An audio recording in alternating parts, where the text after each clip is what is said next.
Hello friends, स्वागत है सभी का आज के वीडियो में।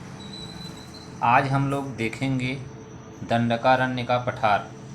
इसके पहले हम लोगों ने देखा पूर्वी बघेलखंड का पठार, जसपुर सामरी पाट, छत्तीसगढ़ के मैदान के बारे में, जिसमें सबसे छत्तीसगढ़ के मैदान का ज़्यादा हिस्सा है 50.34%।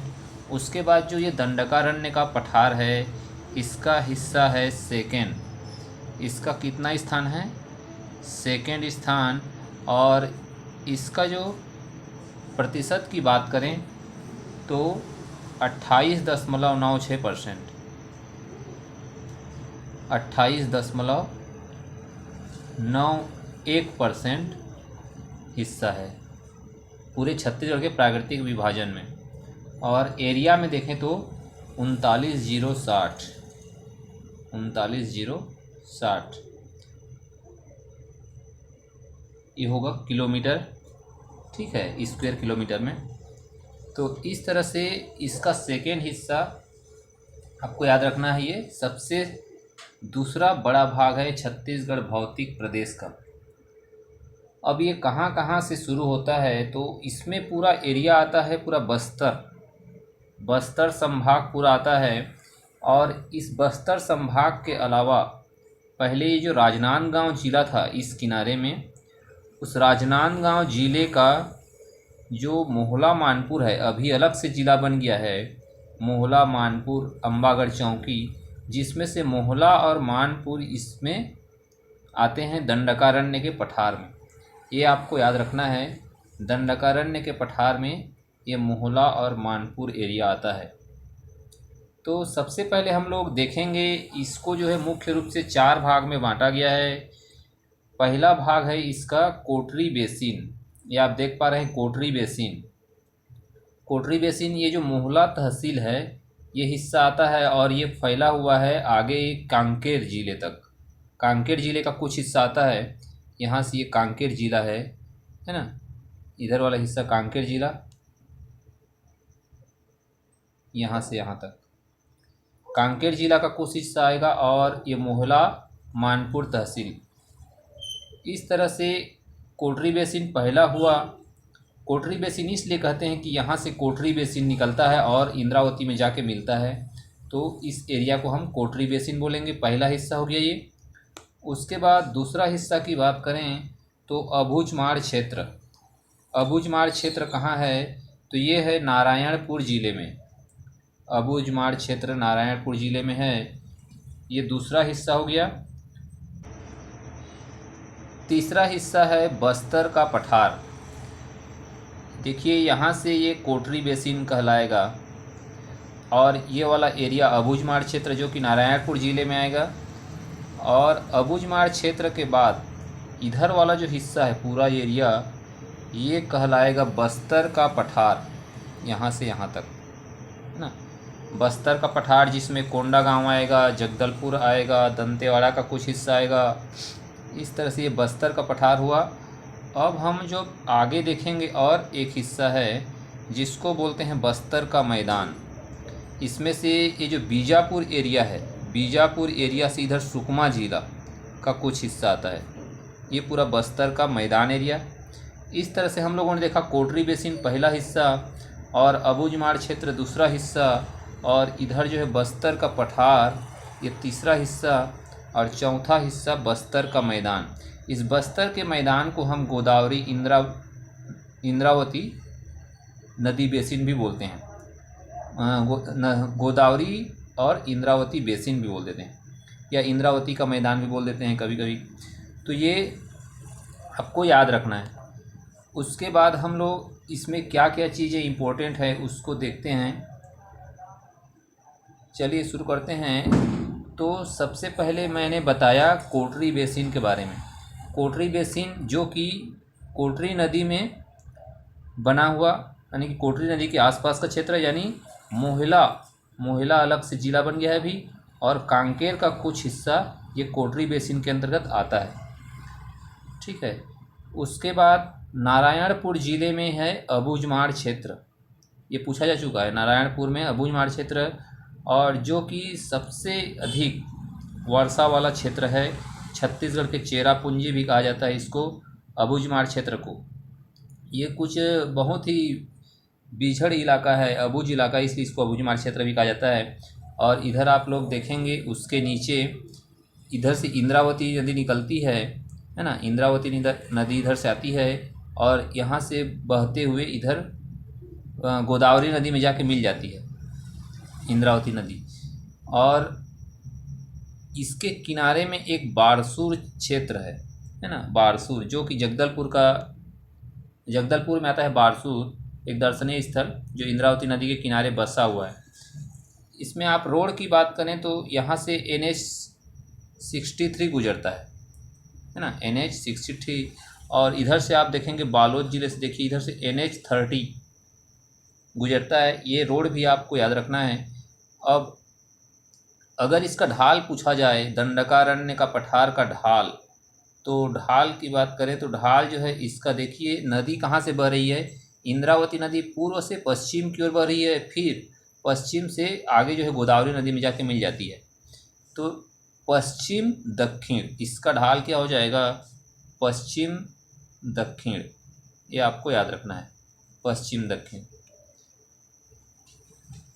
अब इसमें और क्या क्या चीज़ ज़रूरी है, देखिए कांकेर जिला से शुरू होता है हमारा दंडकारण्य का पठार, और बस्तर जब प्रवेश करते हैं तो यहाँ पे आपको मिलेगा केशकाल घाटी। ये केशकाल घाटी आता है इस बस्तर के पठार, जो बस्तर का पठार एरिया है इसका हिस्सा है। तो केशकाल घाटी को हम बस्तर का प्रवेश द्वार भी बोलते हैं, ठीक है। और जो दंतेवाड़ा है, दंतेवाड़ा जिला में, इस दंतेवाड़ा जिला में सबसे बड़ा टीन और लौह अयस्क का जो खदान है, बैलाडीला की पहाड़ी यहाँ पाया जाता है, बैलाडीला की पहाड़ी में पाया जाता है। आगे हम लोग इसको देखेंगे और ठीक है। अब देखते हैं हम लोग इसके शैल समूह क्या क्या यहाँ पे शैल समूह पाए जाते हैं।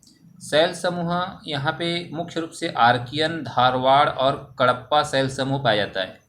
आर्कियन, धारवाड़ और कडप्पा।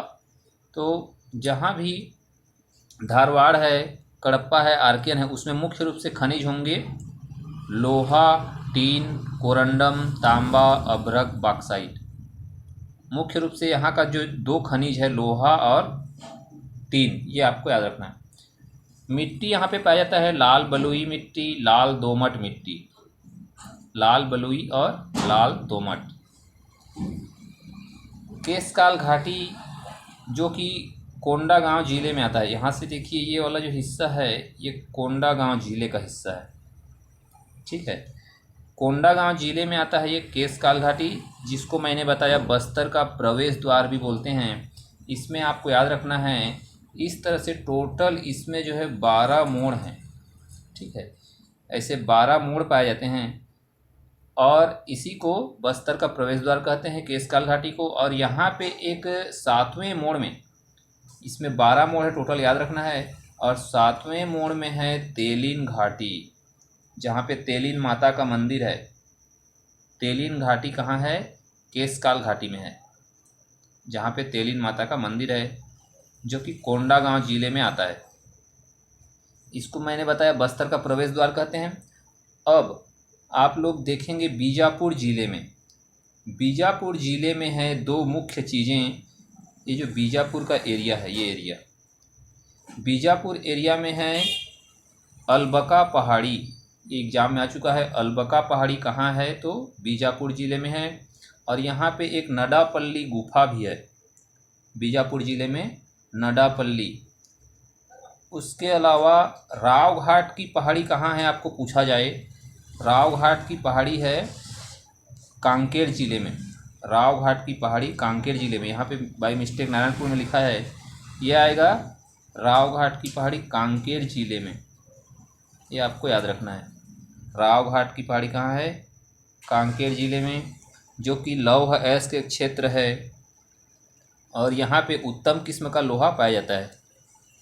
इसके अलावा कांकेर ज़िले में है आरी डोंगरी, गढ़िया पहाड़।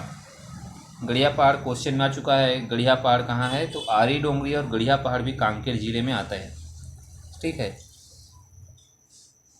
उसके बाद अबूझमाड़ की पहाड़ी कौन से ज़िले में है, तो हम अबूझमाड़ की पहाड़ी देख चुके हैं, नारायणपुर ज़िले में है। अब इसके अलावा आपको एक पूछा जा सकता है कि जो दंडकारण्य का पठार है कितने राज्यों से घिरा हुआ है इधर, तो आपको इधर देखने को मिलेगा पश्चिम में महाराष्ट्र, इधर पूर्व में उड़ीसा, इधर आंध्र प्रदेश और इस कोने में है तेलंगाना। इस तरह से ये 4 राज्यों के साथ टच है। और इसमें देखते हैं क्या क्या मुख्य चीज़ें हैं। इसके बाद देखिए विश्व का सर्वोत्तम किस्म का सागौन, यहाँ पे दंडकारण्य के पठार में आपको देखने को मिलेगा सर्वोत्तम किस्म का सागौन, जिसको टीक के नाम से जानते हैं, और ये कुर्सेल घाटी में पाया जाता है। कुर्सेल घाटी में विश्व के सर्वोत्तम किस्म का सागौन है जिसको टीक नाम से जाना जाता है। अब हम एक और जानते हैं, बस्तर को साल वनों का द्वीप बोलते हैं।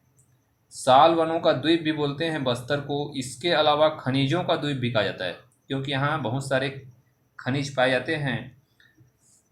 और आपको पता होगा जो टीन है, छत्तीसगढ़ एकमात्र ऐसा प्रदेश है जो कि 99.9% जो है टीन, छत्तीसगढ़ का योगदान है पूरे भारत में।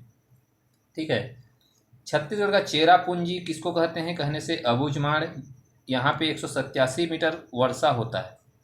यदि आपको पूछा जाए पूरे छत्तीसगढ़ में कहाँ पे सर्वाधिक वर्षा होता है, तो आपको बोलना है जसपुर सामरी पाट प्रदेश सर्वाधिक वर्षा वाला जो एरिया है। लेकिन एक किसी विशेष क्षेत्र के बारे में बोला जाए या दंडकारण्य के सबसे अधिक वर्षा वाला क्षेत्र बोला जाए, तो सबसे अधिक वर्षा वाला क्षेत्र है अबूझमाड़, जो कि नारायणपुर ज़िले में आता है। इसको छत्तीसगढ़ का चेरापूंजी कहते हैं। और आपको याद रखना है 187 सेंटीमीटर सर्वाधिक वर्षा यहीं होता है। अगला है बस्तर का पठार। तो बस्तर का पठार में क्या क्या चीज़ें हैं, यहाँ पे दरभा घाटी पाया जाता है। दरभा घाटी है जिसको तुलसी डोंगर के नाम से जानते हैं। इसके अलावा है मतला घाटी, बस्तानार घाटी, है ना, टंगरी डोंगर, क्या क्या है, दरभा घाटी जिसको तुलसी डोंगर बोलते हैं, ये आ चुका है एग्जाम में। मतला घाटी, बस्तानार घाटी जिसको टंगरी डोंगर बोलते हैं। और सुकमा ज़िले में आपको देखने को मिलेगा झीरम घाटी, टिकनपल्ली की पहाड़ी, ये भी सुकमा ज़िले में है, टिकनपल्ली की पहाड़ी। ये मुख्य चीज़ें हम बस्तर के पठार में देखे। और सुकमा में आपको और देखने को मिलेगा एक गोलापल्ली पठार, जो कि कोंटा तहसील में आता है, सबसे लास्ट छोर आंध्र प्रदेश बॉर्डर। गोलापल्ली पठार कहाँ है, सुकमा में है। बैलाडीला की पहाड़ी अभी मैंने बताया दंतेवाड़ा में है, जिसमें दंतेवाड़ा में आपको और देखने को मिलेगा बरहा डोंगरी। और बैलाडीला में सबसे ऊंचा चोटी, जो कि छत्तीसगढ़ का सबसे दूसरे नंबर का ऊंचा चोटी है, नंदीराज चोटी, है ना, और इसका ऊंचाई है 1210 मीटर है। और छत्तीसगढ़ के दूसरे नंबर का सेकेंड लार्जेस्ट ऊंचाई है ये। पहला कहाँ है, तो आपको जसपुर सामरी पाट में देखे थे हम लोग, ठीक है, गौरलाटा चोटी जिसका ऊंचाई 1225 मीटर हम लोगों ने देखा था, छत्तीसगढ़ में सर्वाधिक ऊंचाई वाला पर्वत चोटी। उसके बाद है बीजापुर ज़िले में आपको देखने को मिलेगा कडप्पा शैल समूह। वहाँ पे अधिकतर क्या है, कडप्पा शैल समूह। और जहाँ भी कडप्पा होगा वहाँ पे चूने पत्थर का भंडार होगा, चूने पत्थर का। इसके अलावा आपको कोरंडम मिलेगा, वहाँ गार्नेट खनिज मिलेगा, है ना। बीजापुर में ही आपको देखने को मिलेगा उसूर की पहाड़ी। हम लोगों ने क्या क्या देखे बीजापुर में, उसूर की पहाड़ी, अलबका पहाड़ी, नडापल्ली की पहाड़ी, लंकापल्ली पहाड़ी, अवापल्ली पहाड़ी, जितना भी पल्ली आप देख रहे हैं बीजापुर में है ना। इसके अलावा आपको एक विशेष याद रखना है, सुकमा में गोलापल्ली कहाँ है, सुकमा में है, जो कि कोंटा तहसील में आता है। आपको बीजापुर में याद रखना है 2 नेशनल पार्क भी हैं। नेशनल पार्क कौन कौन से हैं, यहाँ पे एक इंद्रावती नेशनल पार्क और कांगेर घाटी नेशनल पार्क है, ठीक है। अब हम देखते हैं केशकाल को बस्तर का प्रवेश द्वार। ये हम लोगों ने देख चुका, इसको बताया मैं अभी। केशकाल को क्या बोलते हैं, बस्तर का प्रवेश द्वार। अगला है बस्तर पठार में सबसे ऊंची चोटी अगर आपको पूछा जाए बस्तर पठार में, तो आपको बताना है अबूझमाड़, है ना।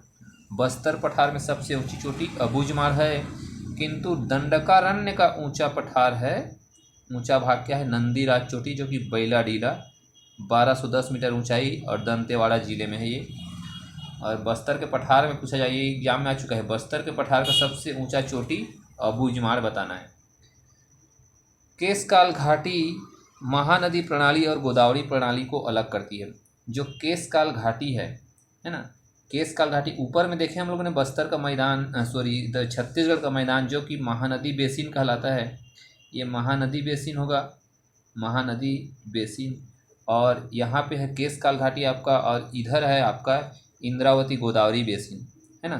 तो इसको गोदावरी प्रणाली नाम दिया गया है या इंद्रावती प्रणाली बोल सकते हैं।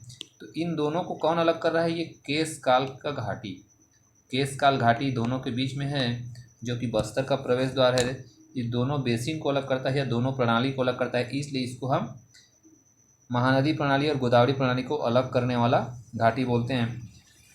अब कुछ पर्वत चोटी मैंने यहाँ पे शॉर्ट में लिखा है जो कि इम्पोर्टेंट हैं, एग्ज़ाम में आ चुके हैं ये। सबसे प्रथम नंबर में सबसे ऊंची चोटी किसका है, गौरलाटा। छत्तीसगढ़ में सबसे पर्वत ऊंची चोटी बोला तो गौरलाटा 1225 मीटर ऊंचाई है इसका। और सेकेंड नंबर में नंदीराज चोटी, गौरलाटा कहाँ है, जसपुर सामरी पाट में।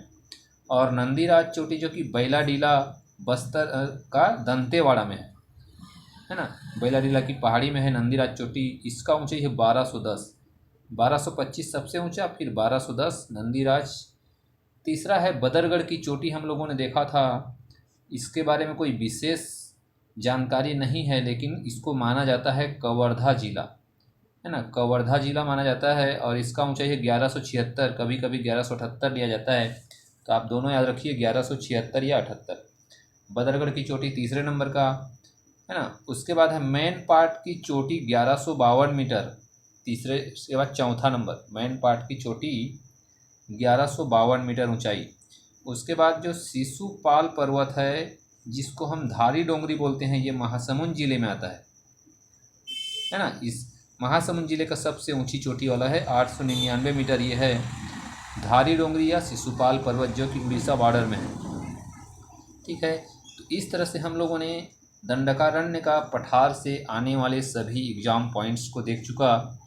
आपको याद रखना है, इसमें हम लोगों ने देखा था एक आरी डोंगरी, कहीं पे आरी डोंगरी मैंने बताया था।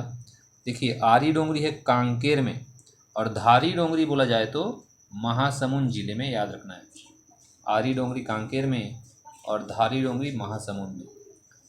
तो आज का क्लास यहीं तक हम लोगों ने देखा, इसके इम्पोर्टेंट पॉइंट्स।